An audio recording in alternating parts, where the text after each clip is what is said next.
Yo, let's start the show. We'll wait for the chat to get going. Alex, I see what you put in the private chat. I mean, from the notes that I have, really are just from the Wizards game, um, trade stuff, Joe Harris. Jacque Vaughn uses iPads. I don't know. Yeah. All right. Let's see. There's not too many people in the chat. I want to get the chat going, and as soon as I see a couple people pop up, we'll send it live. And I know for the podcast, they hear us do this little pre-talk before we hit the music. There we go. Guillermo McLean, first person in the chat. That's good enough for me. We got 5 likes already on it. Let's start the show. We're doing that Brooklyn Nets talk right here on Talkin Nets. Brooklyn, we go hard. Go hard. Talkin Nets. Hosted by Keith McPherson, Robin Lundberg, and Hudson Flynn.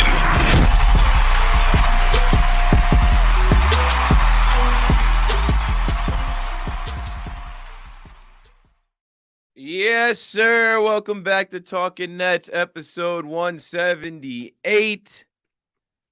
Keith McPherson, Robin Lundberg, Hudson Flynn is not here. He's got something that he's got to handle. I know he missed an episode because he was sick before. Robin's a little under the weather. I'm hoping I'm not next, but it's going around WFAN right now. It's going around New York City right now, Robin. I just said you're not feeling that great, but how you doing? At least it's not the Nets making me sick, right? Like that's the upside for this particular. That's a different kind of sick. Nah, man, this is the sickest I've been that I can remember this week. I'm sure it was. Our neighbors had a holiday party on Friday, and we were there, and then we had apparently we had a huge holiday party here Saturday that I didn't know about till the day of. But the Grinch was here, and Santa was here, and a bunch of little kids were here. So it doesn't take much piecing together to realize whatever I have came from all of those festivities, and I've been almost out of commission all week, but here I am. Yeah, that'll do it to you. The young ones bringing the viruses and flus and COVIDs. But anyway, hopefully you're vaxxed and hopefully you're not you're not doing the vid. Let's move into this episode. Hopefully everyone out there is staying healthy. And shout out to everybody in the chat that pulled up. First off, I have to apologize. I've been putting out the wrong number for our voicemail. I forgot that at the end of the year last year, I didn't renew the Google Voice account.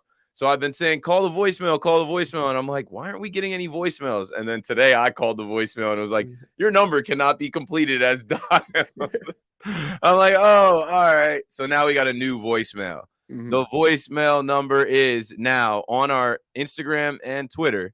It is 929 500-1003. If you want to be on the show, if you want to be heard on the show, you can start calling that number. And I guess we'll start giving you prompts. Like, where do you expect the Brooklyn Nets to finish in the standings? Who are the Nets trading for? What piece would you like to see the Nets acquire? What are your, stuff like that. So last episode, we were saying no one's talking about the Nets, right? Last episode, we were just feeling like after that Pacers win, there should have been more national coverage of what Jacque Vaughn and the Brooklyn Nets are doing. The media was slow to get on board, but now they're on board. Now they're talking about KD, Kyrie, and they're not so focused on nonsense.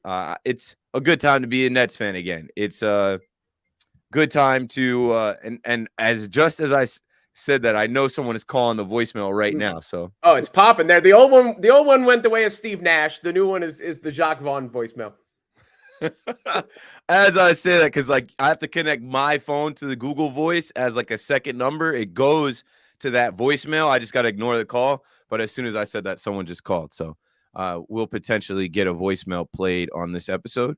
But this is a quick episode. There's really only one game to talk about, right? Because we last recorded after the Pacers win, and going into the Wizards game on Monday. So that's the only game we have to talk about. But I would like to talk about just, random things around the Nets. Ben Simmons and Meg the Stallion, as Meg the Stallion is in court. And I wanted to elaborate more on that. I think we touched on it a little bit last episode. Kyrie and his comments when he said there's no more excuses in pursuit of a championship this year. I like that attitude because this is supposed to be the all-in year. Other quick things, the Nets have assigned Day'Ron Sharpe to Long Island. Obviously, Day'Ron came up. Him and Kess, they helped out. They called the young guys up to defeat Indiana, but he goes back down. He's still working on a bunch of things, and he's still needed there. Alex hit us up with the news that Steph, and you probably know if you're following the NBA, Steph has a shoulder issue, and he's going to be out a few weeks. So next Wednesday, I think he was supposed to come to Barclays Center. The Warriors are going to be there, but he will not be playing in that game. And I remember last year, a lot of young kids show up. Steph. They got their Steph jerseys on. They're waiting by the locker room entrance trying to get Steph to sign shoes, jerseys, hats. Maybe it'll be a little easier if he's around and he's not playing, but that creates a different game. And we'll get to that when we look ahead at the end of the episode. So the Wizards game, I mean, I don't know what you need to see. We play the Wizards again. We beat the Wizards again. It doesn't matter if Kyle Kuzma's doing his thing. Doesn't matter if Kristaps Porzingis is doing his thing or Will Barton is doing his thing. The Nets are doing their thing right now under Jacque Vaughn. Kevin Durant comes out and has 30. Kyrie has 24. Ben Simmons looks good with his 10 and 8 rebounds. Joe Harris had 11 points. They're getting help from a lot of guys. And TJ Warren had 12. TJ Warren puts together another good game. I just watched that game and I said, okay, they're playing good basketball. They're handling business. It doesn't always have to be flashy or super impressive. Kyrie was flashy and super impressive. KD had some moments in that game, couple heat checks and but that's what you expect from them. Robin, watching the Nets face the Wizards again, did anything stand out in this matchup? Did anything pop to you watching the game on Monday night? I guess from a smaller standpoint, there are, and I've probably said this to some extent before, some variation of this before, but there are a few guys who I don't know if we knew would be key members of this team, and it appears that they're going to be key members of this team in the rotation this year, and that is TJ Warren, who you mentioned, who just came back, and his ability to create for himself, get his own shot. Yuta Watanabe, and the energy he sort of brings, the spirit he plays with. I think that's the biggest thing he brings to the court. It's just he's grabbing rebounds, he's running the floor, he's spacing the floor, he's moving without the ball, all those sort of things. And Edmund Sumner, who has been a very good backup point guard, defender, driver, another guy who plays with energy. So I think from the smaller scale standpoint, just the fact that those guys continue to show that I think they're going to be able to be relied upon was probably the most telling thing. But otherwise, look, it's time to see what the Nets look like against the big boys. I think we now realize under Jacque Vaughn and when healthy, they're a good team. And that they should have no problems on most. You're going to have a couple bad nights here and there in the season.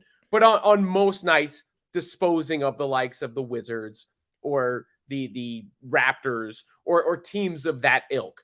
I'm ready to see what the Nets now look like when they see the Bucks. I was looking forward to that game against the Warriors, but obviously now it's a little bit of a different story without Steph. Another matchup with the Celtics.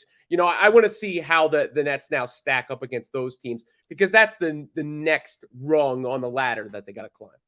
So in 3 times facing the Wizards, they went to D.C. on November 4th.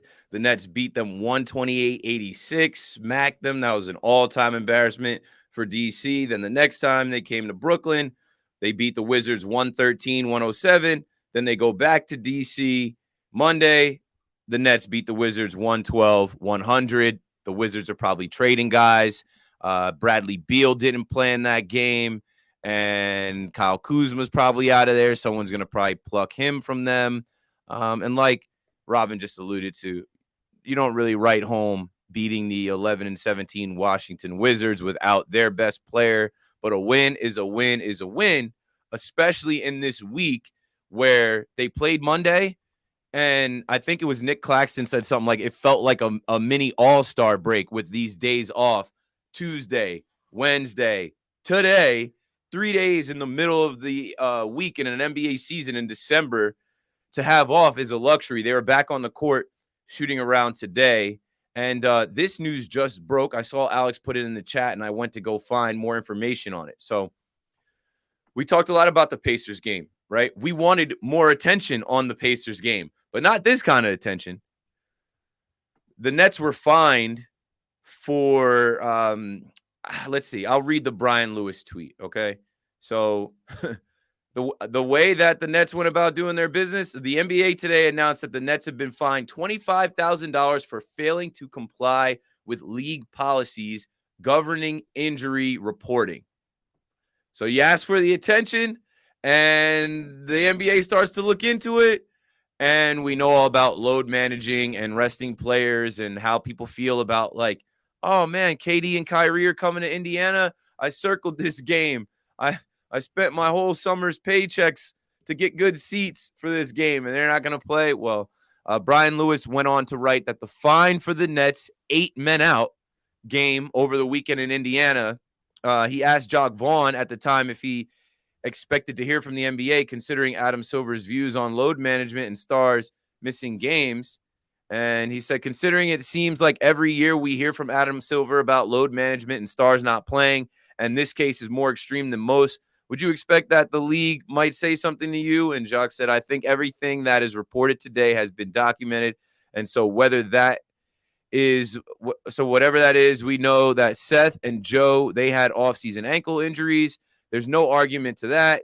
Nick Claxton didn't play last game because he had a hamstring tightness. There's no argument to that. Kevin is leading the league in minutes. There's no argument to that. Royce has personal reasons he's missing the next game. He also is leading the league in minutes. There's no argument to that. So it's just a combination that's adding up at the same time. But we feel totally comfortable as an organization that we put the best product out on the floor as many times as possible, and we'll continue to do that. It just so happened tonight is more than 1, 2, or 3 people. It was 8. I don't care. The Nets can afford it. The Nets are printing money this season. They've sold out 90% of their games. What do you think about this? You think this is the NBA doing too much? You think anyone cares about this $25,000 fine? I really don't think they care. Well, look, $25,000 is really nothing to the pockets of Joe Tsai or whoever actually pays that fine. I get it, though. I do get it.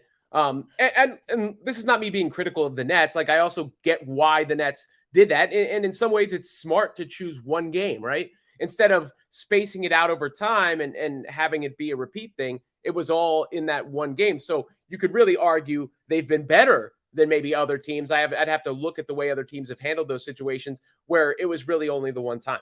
However, Kevin Durant was not hurt. Yeah, he's leading the league in minutes or whatever, but he wasn't hurt, and he sat out the game. Kyrie Irving, I have no idea why Kyrie Irving didn't play in the game. He just didn't play because everybody else didn't play, right? You know, Kyrie always is looking for a reason to sit down. Nah, I'm messing with you, Kai. So, I mean, I get, like, I understand. I mean, because you would feel that type of way, right? Like, if you were a fan and went to a game, it sucks. It's a bummer. But it's also, prudent management and trying to be smart about the rigors of what is a long NBA season. And, what I think is, one thing, it's 82 games. But two, I don't know how many people have gone into this much, but the explosive movements of players nowadays, when you think about it, I think more square footage of the court is used now than ever was before. So when you're talking about switching screens and closing out and as many three-point shooters as there is, and then going on to the break and then getting back and then switching screens and then closing out, that is just a lot of explosive movement. That is a lot of wear and tear on the lower extremities.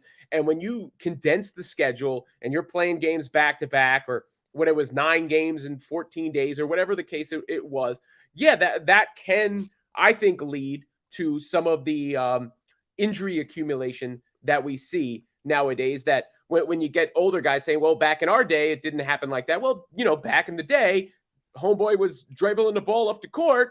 The other guy was going into the Yeah, post, different back game. to the basket, dumping it in, and everybody's out there watching, So I think that is part of why you see maybe it happen a little bit more today, as well as more data and everything like that. But in the grand scheme of things, no one's going to remember this.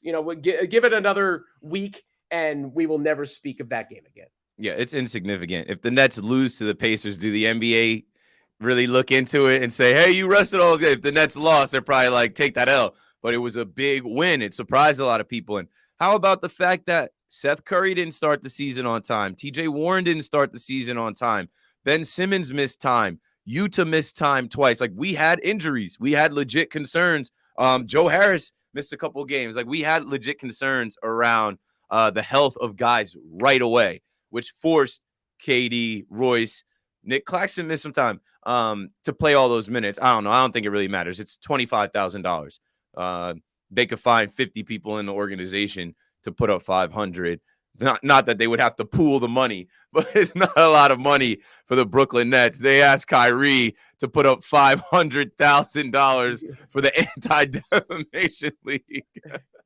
Yeah, Kyrie was having $500,000 dinners with rabbis, and this is not quite the same thing. No, it's a lot of money to us. $25,000. If I have to pay a $25,000 fine, I'm pissed.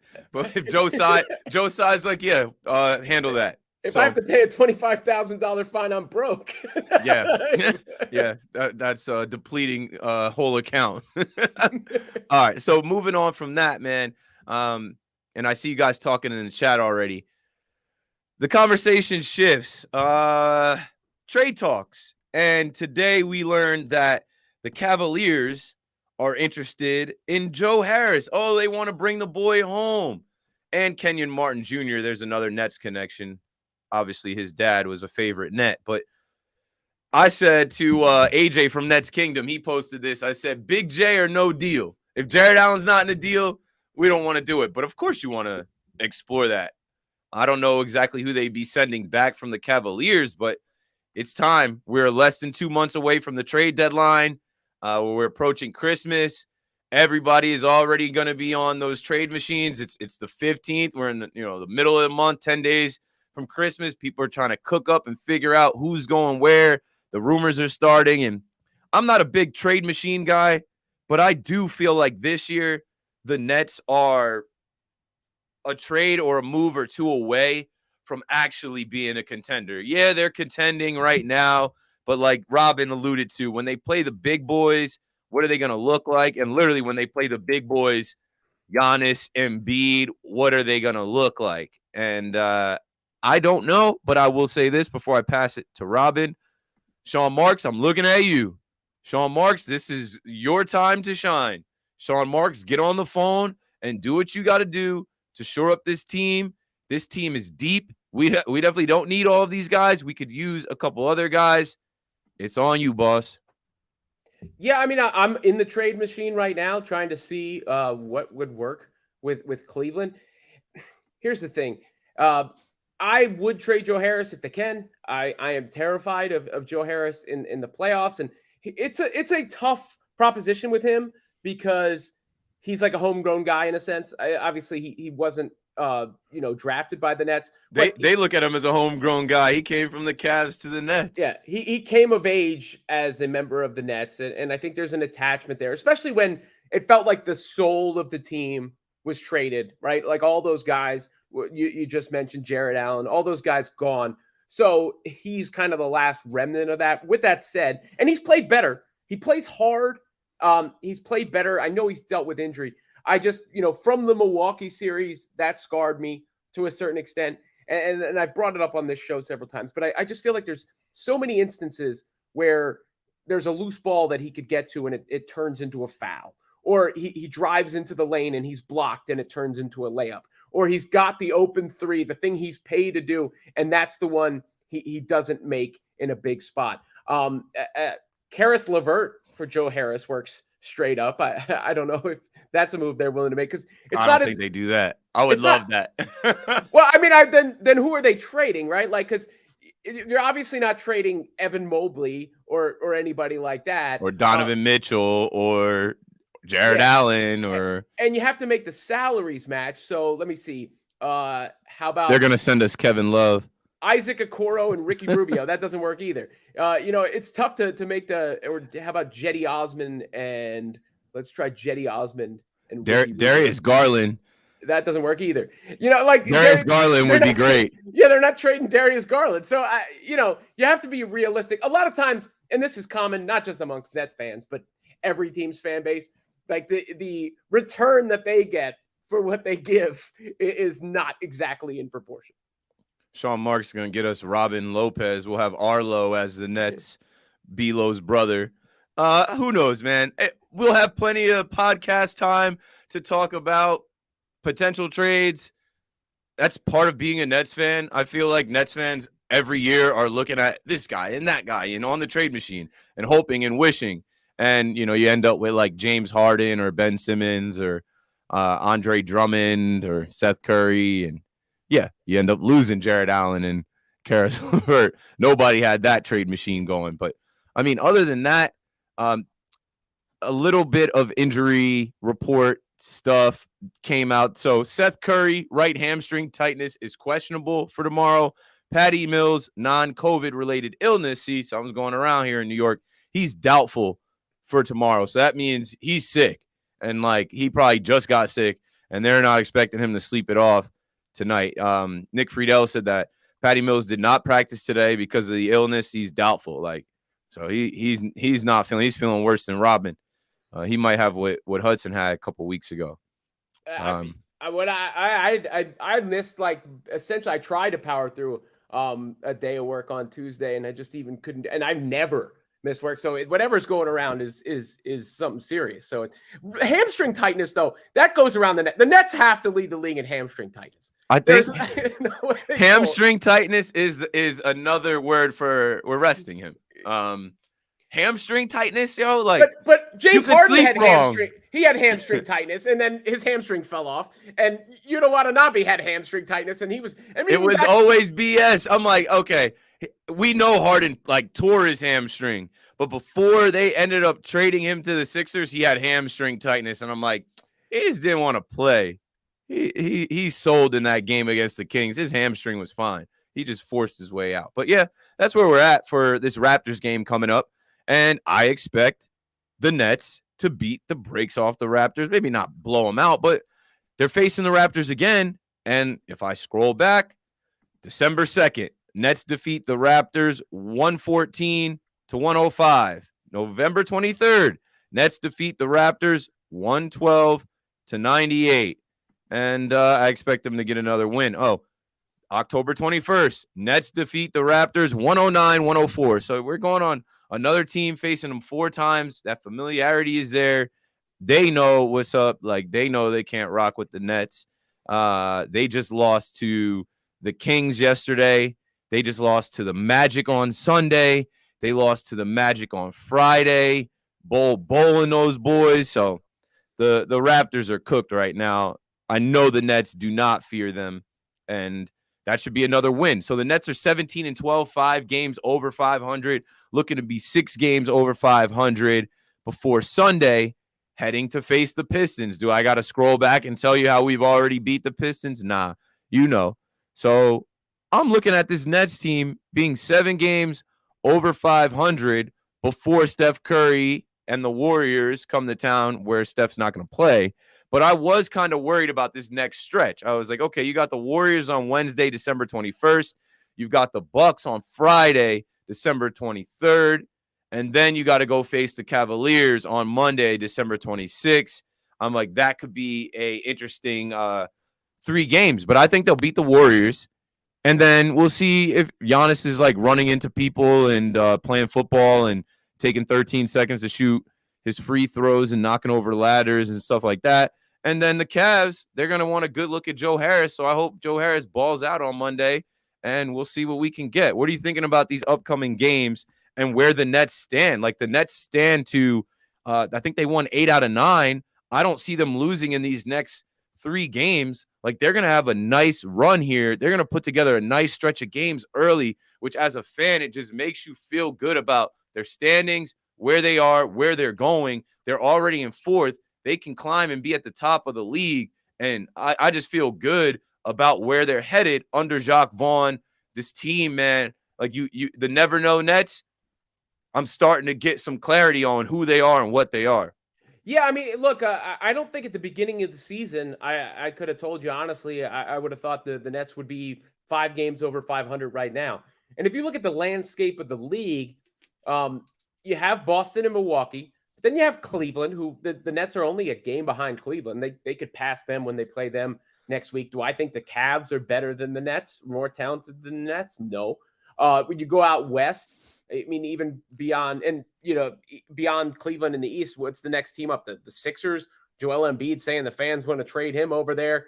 And then the Knicks, like in the West, the Pelicans, I think, are really good and legit. I think the Grizzlies are legit. But beyond those 2 teams either, like, I don't think that the Western Conference teams, especially if Steph Curry's going to miss a chunk of time, where I don't know how much the Warriors can survive without Steph. I mean, they've been mid with Steph, and their offensive rating is like under 100 points per 100 possessions without Steph. So they're not a good team. Good. Steph. Can I cut you off for a second just so I can shit on Draymond? Draymond punched Jordan Poole in the face, and I remember Nets fans saying, let's see if they talk about their chemistry, right? Because all of these people want to talk about Kyrie is a cancer on the team. He's a bad teammate. The Nets can never get any chemistry because he misses time. Well, a quick way to mess up the chemistry on a championship team is to punch someone in the face, and everybody see that. They ain't been right since. Yeah, I mean, look, and so what I'm saying is the way I'm getting around to saying that is that I think the Nets are in the top handful of teams in the league. Now they have to prove it to me to show that they're actually up there. I think I saw somebody in the chat. It was my Holy King that said something about the Bucks are always tough unless they're without Giannis, unless Giannis is not playing. Well, you need to beat them with Giannis playing. You need the whole brand. The whole point, yeah, he's their guy. The point is, you have to be able to beat the Bucks with Giannis, to beat the Celtics with Tatum and Brown, to beat whoever it is, and that's the last burden of proof I think that the Nets have, and eventually I think a couple of those wins, we're gonna start again going from that disaster scale to that contender scale, and I don't think it would be. I'm not there yet. I don't want to get too far ahead of myself, but I can envision talking about at least competing for a championship with this team, depending on, how they look over the next few weeks.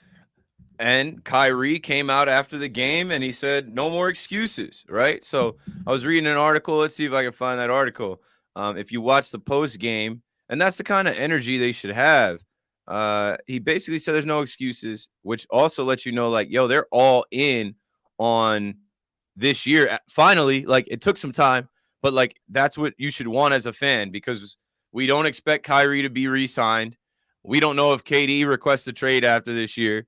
We don't know. The future is uncertain. We don't know what they do with Sean Mark, Jacque Vaughn, whatever. This whole thing was supposed to be like, okay, Kyrie opts in, KD rescinds the trade request, 7-11. This 7-11 era is about to end. How does it end? Can we at least make a run through the playoffs? I've said publicly they need to get past the second round, right? This whole thing can't pass. Knicks fans kind of took a victory lap this summer saying, oh, this was a disaster. The Nets are the biggest failure in NBA history. They tried to build a super team. They talked about going to the finals, and the furthest they got was second round and getting beat by Giannis. So, hey, this is it, folks. And this is why you watch, and this is why you go to the game and you buy jerseys and you watch all these games, and you're on Nets Twitter and you're in these spaces after the game, and you follow Talkin Nets and Nets Kingdom and the Glue Guys and Nets Daily, Brooklyn Buzz, all of the people that cover the Nets. This is what we want, right? We want a team that we think can actually get to an Eastern Conference Finals, and then anything can happen. And I'll say this because I've been saying it. stay healthy. If they stay healthy, it takes a little bit of luck, but it also takes resting guys and load management. If they stay healthy, man, someone gets hurt in the playoffs every year, and that changes the playoffs every single year you see it. Joey BK down there says glue guys ? Nah, chill. They're all right. They just were obsessed with Kyrie in the wrong ways, and same thing with Nets Daily. But we're past that. I like the unity of all of the Nets podcasters and bloggers and creators. Go ahead, Robin. To be fair to everyone, the Kyrie situation, people got a little emotional, myself included. Probably it probably clouded my judgment at times. It was such an ugly situation, and it was also for me, it was the accumulation of stuff with Kyrie. I mean, I love the way he's playing right now, the effort he's playing with, the defense he's playing with, but you can't tell me that you're 100% confident there's not some surprise waiting either. I mean, but if you get into here's the thing about Kyrie. If you get into a tight spot, I don't know if there's ever been a player who creates his own shot in tight spaces better than Kyrie Irving. Kyrie Irving, the analogy I used to use for him was he's kind of like Wolverine, where like you don't always want him around as a teammate. He could be a little tough to deal with at times, but when the going gets tough, you want him there.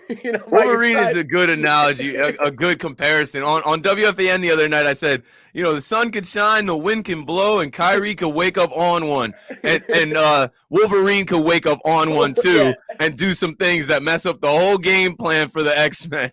He would just punch Cyclops right in the stomach, because he didn't. They might have a plan to sneak around the back of the warehouse. Wolverine's like, nah, we're going right in. I go where I want to go. Yeah, that's what he used to say. But here's the thing, Keith, about where the Nets are at. And maybe this is the most telling thing. What are we in how many days between games? They played on Monday, so Tuesday, Wednesday, Thursday. 3 days. It feels like a long time, right? It feels like a long time, which means you're looking forward to watching them, which means they're giving you like appointment television or some sort of comfort in your life. And it feels like there is a void, that there is an absence there. And that's a sign of where the team and how the team has been playing, because they are a fulfilling watch. They are, something to their level of play is I don't know if proud is going too far, but it is. No, I'm proud of them. I am. This thing was toxic. This thing was looking like some shit again. Like I've spoken on it. Like in the beginning of the season, I was like, man, I went to opening night and I got to get back to some games, but I was just so discouraged. I'm like, man, how do we end up always on some fuck shit? Kyrie.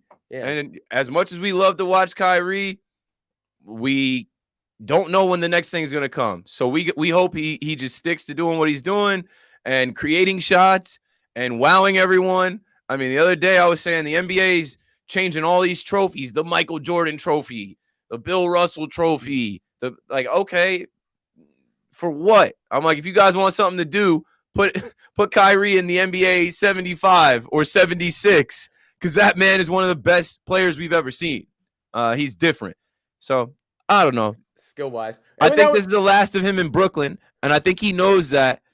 So they're all in on a championship run this year, and it could happen. It depends on the seeding. It depends on health. It's a long way to go, but that's why we watch. That's why we watch an 82-game season. That's why we're locked in for every game. We're excited to see what happens next. We watch other teams. We're on the trade machines. It's great. And when you're winning cures all. And you've got Ben Simmons, the Stallion. Yeah, let's mention that before we get out of here. So, I mean, if you're a hip-hop head, even if you're not a hip-hop head, if you're just on the internet, you probably know that Meg Thee Stallion and Tory Lanez are in court right now. And part of the court proceedings brought up Ben Simmons' name. And Ben Simmons went on his his Instagram to say these are false allegations with Rick Ross and AEW. But basically, Ben Simmons' name came up because Meg's friend supposedly was upset with her. Man, I don't know what's true, but it's just funny for Talkin Nets to talk about it. They said that this chick, while she was in LA, right, partying with Tory Lanez and Kylie Jenner, there was, she got kicked out of the house, and then I guess she claims Tory Lanez shot her feet. But before that, she had supposedly slept with Ben Simmons, Tory Lanez, and the baby while she was in Los Angeles, City of Angels, and Ben Simmons. I don't know, but Ben Simmons was with Maya Jama. Ben Simmons is a player like that. He had Kendall Jenner, and I wouldn't put it past him. You know, I was wondering why his back was his lower back problems. I'm like, this man is too young to have lower back problems while he was dealing with the stallion. Yeah, he's got more minutes doing that sort of stuff than on NBA courts in the last couple of years. And now he's on a minutes limit. You know, look, I'm glad to see Ben get back into form and be that. You know what he really brings to the team is that pace. You know, pushing the pace for them, finding open guys. But here's what I haven't followed this court case closely enough because honestly I really don't care that much. But what I don't understand is if she was shot, why does it matter who she slept with? That's the part of it that, like, what do those two things have to do with one another? They are trying to get every detail to, like, how did this happen? And what it is they all lied. So, like, they lied to the police. They falsified the police report. So now they've had months, almost 2 years to get the story together. And it's like, okay, so tell us what happened. And I'm like, damn, Ben Simmons caught a stray. And if he thought he was low, you're not low anymore, bro. The baby literally made a song and put it out a couple months ago saying that he hit Meg Thee Stallion. Tory Lanez, we just assumed, like, why would he be kicking it with her? And this is when Tory Lanez was coming off of hosting those Instagram lives in the pandemic. If you know what I'm talking about, you know what I'm talking about. He probably wanted to get Meg Thee Stallion in one of those. See, I was much more into the verses during the pandemic and, you know, Jadakiss ending Dipset. I was into both. I mean, like wasn't any live sports. I was watching everything. TMZ Keith. All right, that's all we got, man. Jared goes, "Where's Hudson?" Because Jared's like, I wasn't. Tory Lanez, Meg Thee Stallion. Definitely, Hudson wasn't talking about that. Hudson's gonna stick to the script. Hudson's gonna start his own Meg Thee Stallion podcast. I'm going way off script with that, but I got a kick out of that with Ben Simmons. I'm like, this dude, he can't stay out of the way. He caught a stray. Tory Lanez, Ben Simmons, and the baby. Ben the Simmons. Meg Thee Stallion and Ben the Simmons. At least he made it out of the Kardashian thing of, like, okay. Don't know, not everybody that goes in there makes it out. Did he make it out okay? All right, let's play this voicemail that came in. I mean, I usually, like, have the Bluetooth speaker, but I think if I turn my mic up loud enough, it'll play, and we'll go out that way. Let's see. No, not loud. Hold on, one second. I don't have my Bluetooth speaker in here. Let's just put it on speaker. And shout out to whoever this is. As soon as I put out the new number, they called, so I want to get you on.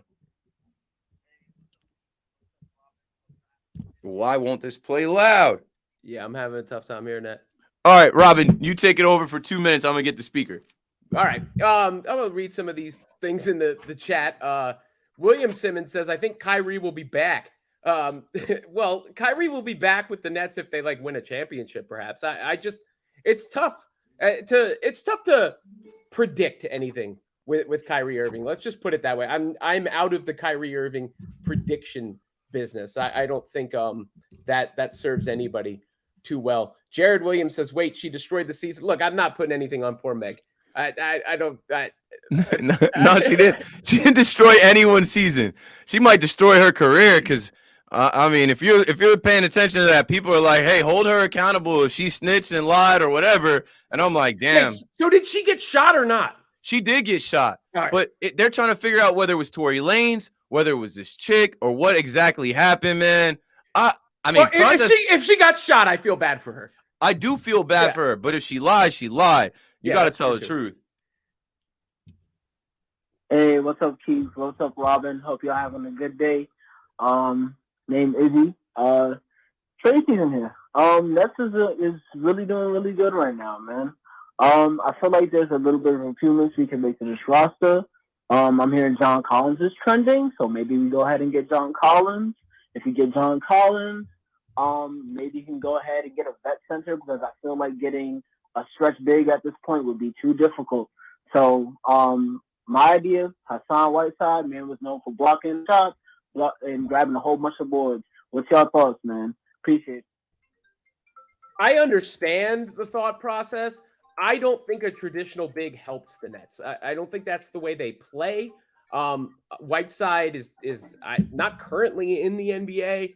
When he was last in the NBA, he just fouls at a big rate. His motor and attitude and stuff have been questioned. I just don't, a stretch big, that's a difference.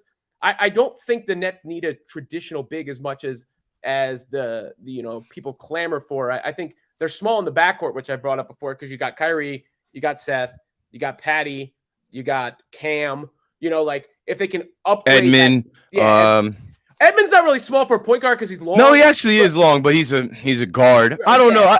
The thing is, we all go for, like you said, the easy. Like, we need a big, and I was on that a couple weeks ago. But actually watching this team, I'm like, Sean Marks, get creative, figure it out. I was beating the drum for Kyle Kuzma. Who else was I saying would be interesting with the Nets? I don't know. I'm not a GM. But Kyle Kuzma could play that stretch five for them. That's the kind of guy who could do that. Otherwise, I think like another, because Royce O'Neal, he's played pretty well. He's played a lot of minutes. He's hit shots. He brings good spirit, all that. But he's actually pretty big. He doesn't guard the quick perimeter guys that well. If they could get somebody who could guard the quick perimeter guys, but is also big enough to switch onto the bigger guys, I think that could help. Cool. Well, that's all we got, folks. We got to wrap this one up. My wife is literally on FaceTime right now, and she's away. Hopefully everything is straight. But yeah, episode 178, Talking Nets. Shout out to Izzy for calling the voicemail and getting on the show. If you'd like to be on the show, call us up, 929-500-103. I picked an easy number, 929-500-100 for 3. Yeah, you got to make a commercial for it or something. I will. That might be a little content piece if I find some time. Yeah. I want to make more content for Talking Nets, but I swear I'm pulled in 100 different directions. I sleep from like 3:30 in the morning to 8:39. But you know what? It's fun to be covering this team and doing this podcast as they're winning. I think they have the chance here to go up 6, 7, 8 games above 500, and then we're really cooking with gas once they get up there in the standings. I hope they stay healthy, and I hope you stay rooting for the team, watching the team, and pulling up to hear us talk about it. We'll be back with another episode next week. Maybe we'll try and get 2 episodes in before Christmas because, once Thursday, Friday, Saturday, Sunday hit, we'll be off. But subscribe to the pod. If you're in the YouTube chat right now, smash a like for us. Hit the like button. Tell a friend to tell a friend we're talking Nets. And that's all we've got. Keith McPherson, Robin Lundberg. Let's go Nets. Let's go Nets. Brooklyn.